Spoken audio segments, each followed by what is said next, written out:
J'ai enfin récupéré mon écran pro BenQ, mais quand je l'ai allumé, eh bien j'ai été déçu et choqué par ce que j'ai vu.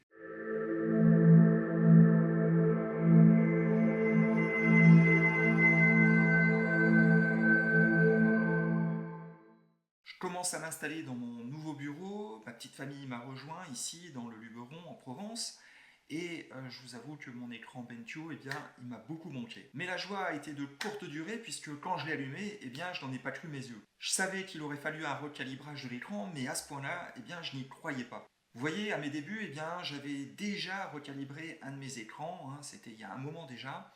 Je l'avais fait manuellement et j'avais vraiment galéré. C'était long, c'était compliqué et tout ça pour des résultats franchement bof bof. Alors vous comprenez mon stress quand j'ai allumé mon écran préféré et que j'ai vu eh bien, des couleurs complètement dégradées et un aspect de mes photos absolument irréel. Mais heureusement, depuis cette première mauvaise expérience, eh bien, j'ai vu qu'il existait des sondes de calibrage et qui pouvaient faciliter grandement la tâche. Alors j'ai décidé d'essayer cette technologie. Et la société Datacolor m'a très aimablement envoyé sa dernière sonde, la Spider X Elite, pour que je la teste et que je vérifie par moi-même les résultats. Franchement, l'occasion était trop belle, alors je me suis dit, plutôt que de faire ça tout seul dans mon coin, eh bien j'allais vous en faire profiter et ce serait l'occasion pour vous de voir si vous avez besoin d'une telle sonde ou pas. La sonde m'est arrivée dans cette petite boîte et lorsque vous l'ouvrez, eh bien, vous arrivez sur une petite fiche qui vous explique que vous devez vous rendre sur le site de Datacolor pour télécharger le logiciel. Alors c'est ce qu'on va faire tout de suite. Alors quand vous arrivez sur le site, eh bien, vous voyez que tout est expliqué, hein, c'est du pas à pas, donc vous ne pouvez pas vous perdre. Vraiment, voilà, tout est fait pour que tout se passe rapidement et facilement. Hein. Vous voyez, démarrage rapide de la Spider X. Alors, pour télécharger le logiciel, on se rend ici. Il y a deux sortes de sondes chez Datacolor, la Spider X Pro et la Spider X Elite. En ce qui me concerne, j'ai cette dernière, donc je vais télécharger le logiciel pour Mac et on va patienter le temps que le logiciel s'ouvre et s'installe. Bien, une fois que le logiciel est téléchargé, eh bien, on va l'ouvrir et on va voir ce qui se passe. Alors tout de suite, il me demande de m'assurer que mon capteur Spider est connecté au port USB avant de continuer. Donc je vais faire ça tout de suite. On va sortir, vous voyez, la sonde qui se trouve ici. Donc vous voyez, c'est hyper simple, hein. Il n'y a rien d'autre, hein, je pense. Voilà, comme ça, on va juste brancher la sonde. Alors je vais devoir éteindre ma lumière d'écran parce que j'ai besoin de suspendre en fait la sonde ici au-dessus de mon écran. Hein. Vous voyez que c'est un boîtier qui s'ouvre. Je ne sais pas si vous... Voilà. Donc le boîtier s'ouvre et il y a une partie qui va se suspendre en fait. Hop, comme ceci. Je vais vous montrer. Mais d'abord, je dois la brancher. Donc, je vais retirer ma lumière, hop, que je vais poser juste derrière, voilà. On va brancher la sonde à écran, comme ceci. Et donc on va tirer un petit peu sur le fil pour, voyez, la faire, hop. Voilà. Je pense que comme ceci, on n'est pas trop mal. Voilà. Donc là. Alors maintenant, il me demande d'entrer le numéro de série. Effectivement, chaque appareil comprend un numéro de série. J'essaye de le trouver. Il doit être sur ma boîte, certainement.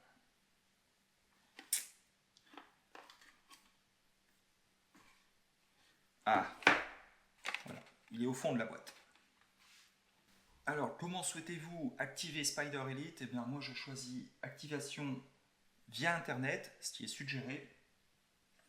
Là, je rentre mon prénom, mon nom mon adresse email. Hop, suivant. Activation réussie. L'activation de votre logiciel SpiderX Elite a réussi. Notez le code de licence quand vous en aurez besoin si vous devez réinstaller le logiciel. Ok. Donc, je vais juste imprimer le code de licence. Je vais juste enregistrer au format PDF. Je n'ai pas besoin de l'imprimer. Et on va l'enregistrer dans mes documents. Hop, voilà. Ok, terminé. Souhaitez-vous que l'application recherche automatiquement des mises à jour logicielles? Oui. Accepteriez-vous de nous communiquer vos données d'étalonnage et vos messages d'erreur pour nous permettre d'améliorer nos produits? Oui, pourquoi pas. Voilà, donc le logiciel se lance. Ok. Alors ensuite, bienvenue, étalonnez vos écrans ou faites l'épreuve écran de vos appareils. Alors, ici, on va étalonner mon écran. Donc là, je vais cliquer sur suivant. Cet assistant vous guidera durant la procédure d'étalonnage. Alors l'étalonnage, c'est l'autre nom de la calibration, du calibrage. Donc on va cliquer sur suivant. On va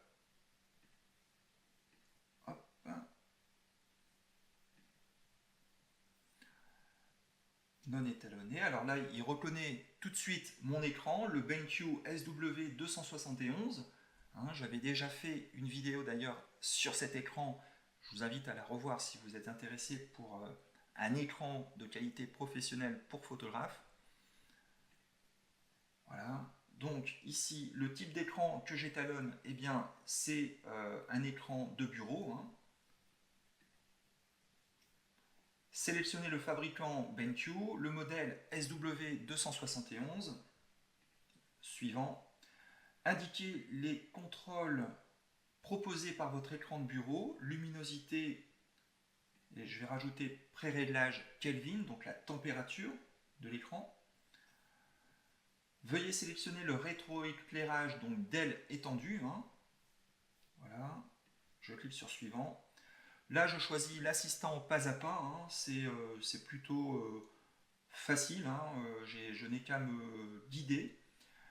Donc là, je choisis l'étalonnage complet de mon écran. Là, ici, je laisse par défaut tout ce qui est recommandé. Je ne me casse pas la tête, en fait. Ok. Suivant. Placez le spider sur le bureau comme indiqué. Ok. Voilà. Alors ici, il m'indique que la lumière de la pièce a un niveau très élevé, ce qui n'est pas recommandé. Effectivement, dans des conditions optimales de retouche, eh bien, je n'allume pas l'éclairage de cette manière-là. D'ailleurs, j'ai même ma petite string bar de BenQ aussi, d'ailleurs, que j'utilise pour retoucher mes images, pour justement ne pas avoir de pollution lumineuse entre mes yeux et l'écran. Alors, ici, en fait, il nous suggère, voilà, ici, il nous suggère des paramétrages cibles recommandés. Donc là, je vais accepter les suggestions de paramétrage. Ici, je vais devoir placer la SpiderX. Restez devant votre ordinateur après avoir cliqué sur le bouton suivant de cet écran. L'application effectue quelques mesures et attend ensuite que vous ajustiez le contrôle de la luminosité. On y va. Donc là, on la place ici. Cliquez sur le bouton suivant pour lancer la procédure d'étalonnage. C'est parti mon kiki. Et voilà, la procédure commence. Alors ici, cliquez sur le bouton de mise à jour pour mesurer la luminosité de l'écran. Observez les valeurs cibles et actuelles. Ajustez le contrôle de la luminosité sur votre moniteur vers le haut ou le bas pour que la valeur actuelle corresponde à la valeur cible. Ok. Alors, on a plus ou moins 4% de marge en fait. Donc ici, vous voyez que la cible elle est à 200 CD. Alors je ne sais pas trop ce que c'est. Et actuellement je suis à 140. Donc je vais activer ici. Donc là je vais mettre à jour à 230. Vous voyez, je suis allé un peu trop loin. On va baisser, mettre à jour 212.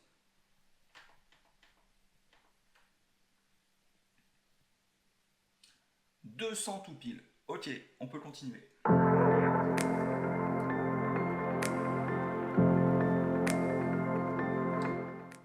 Il n'y a plus qu'à patienter. Vous voyez, pour l'instant en tout cas, ça me paraît vraiment très simple, hein, bien plus simple que ce que j'avais fait dans le passé. Maintenant, on va voir les résultats, on va voir si la Spider X remplit sa mission. En tout cas, c'est vrai que c'est plutôt bien foutu.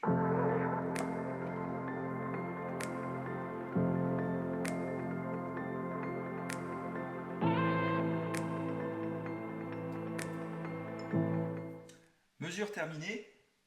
Veuillez retirer votre spider de l'écran, puis cliquer sur le bouton terminer. Ok, on enlève ça. Et on clique sur terminer. Voilà, bah écoutez, votre Spider X a maintenant mesuré tous les échantillons nécessaires fournis par le logiciel. En fonction de ces mesures, un profil de moniteur pour votre écran a été généré. Vous pouvez maintenant l'enregistrer sous un nom de fichier personnalisé. C'est ce que je vais faire. Félicitations, votre nouveau profil a été créé et sera désormais utilisé automatiquement par votre système. Votre profil BenQ SW271-1 a été enregistré dans mes fichiers, dans mes documents, sur mon ordinateur. Voilà, Spider Proof, affichage étalonné. Alors maintenant, on va...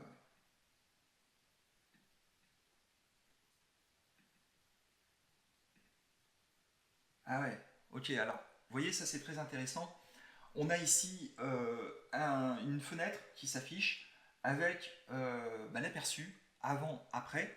Alors ce que je vais faire, c'est que je vais enregistrer mon écran. Je pense que ça se verra mieux qu'avec ma caméra externe. De cette manière, j'espère que vous verrez un petit peu mieux les différences entre l'écran non étalonné, donc ce qui m'a franchement fait halluciner, et l'écran maintenant étalonné grâce à la sonde Spider X Elite. Ça sera peut-être plus simple. On se retrouve tout de suite derrière l'écran. Ok, alors nous voici maintenant de l'autre côté de l'écran. Hein, je filme actuellement mon écran et donc eh bien, nous allons voir que sur l'écran, la nouvelle fenêtre de Spider X Elite, eh bien, vous avez un bouton qui s'appelle permuter. Et donc là, vous allez pouvoir permuter en fait, voilà, l'affichage non étalonné ici, aperçu de l'affichage non étalonné, avec l'affichage étalonné. Et vous voyez que moi, je constate déjà une différence au niveau de la température hein, de l'écran. Hein. La couleur, pour moi, là, est un peu plus chaude. Donc j'imagine que, vous voyez que là, pour moi, l'écran est beaucoup plus bleuté hein, au niveau du rendu de la température. Bien évidemment, le logiciel s'est chargé de faire tout un tas de réglages. Mais bon, là encore, je fais confiance à la sonde. Je pense que ça ne m'a l'air pas trop mal du tout. Hein. On va regarder, vous voyez, on peut zoomer dans l'image, donc ce qui nous permet en fait de voir les différences. Hein. Ouais, c'est subtil, mais il y a une vraie différence quand même. Hein. Et d'ailleurs, c'est pas étonnant parce que je vous dis, quand j'ai allumé mon écran, ça m'a sauté aux yeux, là, ça m'a agressé tellement les couleurs et la luminosité étaient mauvaises. Ce qui n'était pas étonnant après un aussi long temps, une aussi longue période d'arrêt. Mais c'est vrai que là, ouais, c'est quand même flagrant. Regardez ici un paysage, hein, puisque c'est plutôt ce qui m'intéresse. Ouais, effectivement.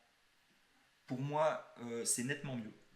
Alors ce que j'aimerais faire aussi, eh bien, c'est regarder dans DxO Photolab 4, vous savez, mon logiciel de retouche photo préféré. Et nous allons regarder dans DxO Photolab 4 justement eh bien, ce que donnent ces couleurs. Alors moi ce que je constate immédiatement, c'est que l'aspect paraît plus terne qu'avant, alors que j'ai augmenté la luminosité de l'écran.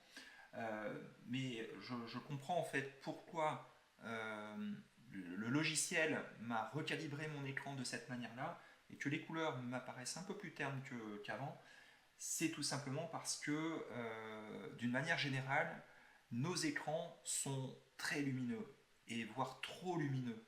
C'est-à-dire que lorsque vous imprimez vos photos, eh bien, vous ferez le test, hein, peut-être que c'est déjà le cas, vous êtes toujours un petit peu surpris par la différence de brillance, hein, entre guillemets, entre votre photo qui apparaît à l'écran et votre photo qui est tirée sur du papier. Voilà, parce que tout simplement le papier n'est pas constitué de points lumineux et il y a toujours un décalage entre la photo que l'on visualise à l'écran, donc sur des points lumineux, et une photo que l'on visualise sur du papier, hein, qu'il soit mat ou brillant, de toute façon ça ne change rien. Et là, en l'occurrence, ce qui se passe, c'est que l'écran ressemble plus en fait à ce que la photo donnera sur un tirage papier. Alors, c'est vrai que moi, vous le voyez, j'utilise un écran professionnel pour retoucher mes photos. En tout cas, celles que je veux imprimer, celles que je veux tirer sur papier, parce que j'estime que c'est important. Je fais l'effort depuis la conception de la photographie, donc sa création dans le boîtier, à ce que eh bien, les couleurs soient les plus fidèles possibles.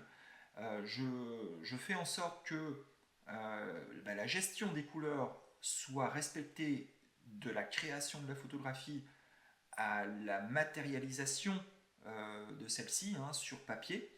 Et donc, pour que ce processus soit cohérent et logique, eh bien, il me faut un écran de ce type-là, donc professionnel, et je dois m'assurer effectivement que cet écran-là est toujours calibré correctement, que les couleurs soient toujours respectées. C'est ce qui me donnera après sur tirage eh bien, les meilleurs résultats. C'est là où je constaterai le moins d'écart. Il y en aura toujours un petit, il hein, ne faut pas se leurrer. Mais si vous voulez, ça me permet de retoucher mes photos de manière la plus juste possible. Puisque lorsque j'ai fini de retoucher mes photos, eh bien, c'est en gros ce que j'aurai sur le papier. Voilà. Donc la sonde, elle est très importante pour ça. Et comme vous le voyez, eh bien, ça ne m'a pas pris très longtemps, hein, ça a été assez rapide, en tout cas bien au-delà de mes espérances. Hein. Je savais que ça facilitait le travail, ça c'est vrai, mais je vous avouerai que là, moi, j'hésiterai plus à le calibrer. Vous l'avez vu, j'ai programmé tous les 2 mois. Je me demande si je vais pas même ramener ça à tous les mois. Surtout, en tout cas, quand je veux sortir des tirages sur papier ou sur agrandissement, par exemple. Alors maintenant, voyons voir rapidement hein, dans DxO Photolab ce que ça donne. Eh bien, pour moi, je suis assez satisfait. Hein, vous voyez, l'exposition est légèrement sous-exposée. C'est normal, c'est parce que lors de la prise de vue, je sous-expose très souvent en fait mes photos hein, pour conserver le maximum de détails dans les hautes lumières. Donc voilà, il suffit de rétablir les curseurs. Hein, si vous voulez visualiser une vidéo à ce sujet-là, eh bien j'en ai fait hein, déjà plusieurs sur DxO Photolab 4, sur la Nik Collection aussi. Et d'ailleurs, à ce sujet-là, ça me fait penser que en ce moment, il y a 30% de réduction sur les logiciels DxO, sauf la Nik Collection, tout simplement parce que DxO vient de remporter le prix Asia 2021-2022 pour le meilleur logiciel photo avec DxO Pure RAW, hein, son tout petit dernier, sur lequel j'ai aussi fait une vidéo il n'y a pas très longtemps. Ce qui fait qu'actuellement, eh bien, DxO Photolab 4 est à 149,99€ au lieu de 199€. Et DxO Pure RAW eh bien, est à 89,99€ au lieu de 129€. Donc C'est une belle économie, c'est le moment d'en profiter. Cela dure jusqu'au 31 août 2021, donc il vous reste quelques jours pour en profiter. Je vous mets le lien bien sûr juste en dessous de cette vidéo, ainsi que le lien de la Spider X Elite, hein, qui m'a beaucoup aidé aujourd'hui pour retrouver mon écran préféré d'il y a quelques mois. Voilà, j'espère que cette vidéo vous aidera à savoir s'il vous faut ou non une sonde de type Spider X Elite, dont je vous remets le lien juste en dessous de cette vidéo bien sûr. Est-ce que vous avez besoin d'étalonner votre écran comme moi parce que vous imprimez aussi vos photos et que vous avez aussi besoin d'avoir un rendu fidèle des couleurs, ou est-ce qu'au contraire vos photos sont vouées à ne rester que sur le web, hein, sur les réseaux sociaux par exemple, et là effectivement est-ce que l'acquisition d'une telle sonde est judicieuse ou pas. N'hésitez pas à me le dire dans les commentaires, moi ça m'intéresse hein, de savoir ce que vous faites de vos photos. Est-ce qu'elles dorment entre guillemets sur une carte mémoire ou alors est-ce que vous les imprimez? Ça peut faire un bon sujet aussi de vidéo. Voilà, et bien écoutez, justement, je vous dis à très bientôt pour une nouvelle vidéo. Je vous souhaite de bonnes photos et à bientôt. Ciao!